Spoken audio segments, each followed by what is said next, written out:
Vivek, nice to meet you. It's good to see you. Thanks. What's your name? Neil from Hampton Falls. Quick question. It's current about the Speaker of the House.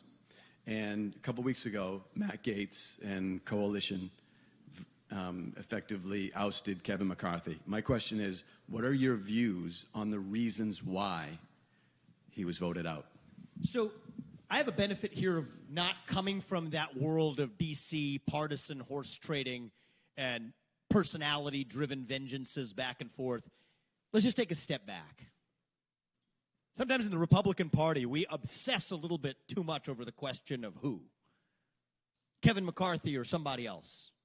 Steve Scalise or somebody else. Ronna McDaniel or somebody else. And for those of you who don't know who that is, don't worry about it. Doesn't matter. I mean, Donald Trump or somebody else, right? Forget the question of the who for a second. Let's talk about the what and the why. What do we stand for?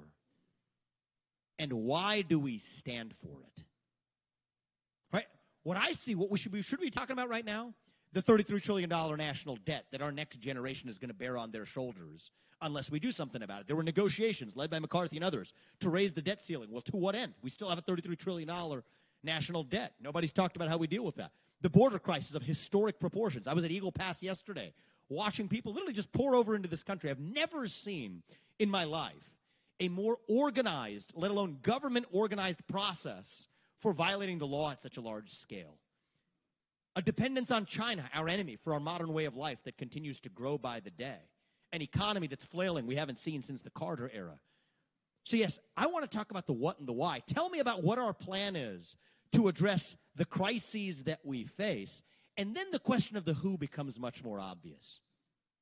What do we stand for? Why do we stand for it? That's what I want us talking about. And part of the reason you see this conflict pop up in the Republican Party ever so often, which will show up in the form of some personality conflict, and the media and everything being what it is loves to fixate on those, is there symptoms of a deeper loss of direction and purpose in the Republican Party itself.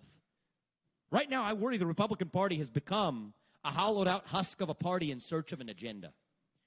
So I'm not engaged in the personality-driven bickering. I could care less for it. I don't think it advances our goals.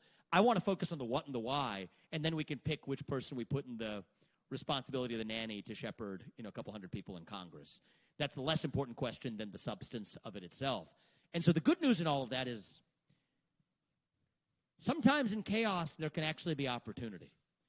And so I hope if we use this as an opportunity, and I'm trying to do my part to help lead this way, if we use this chaos to actually say, we don't have a speaker, who's it going to be? Well, maybe we'll just talk about what we stand for and why we stand for it and use that as our litmus test to pick the right speaker.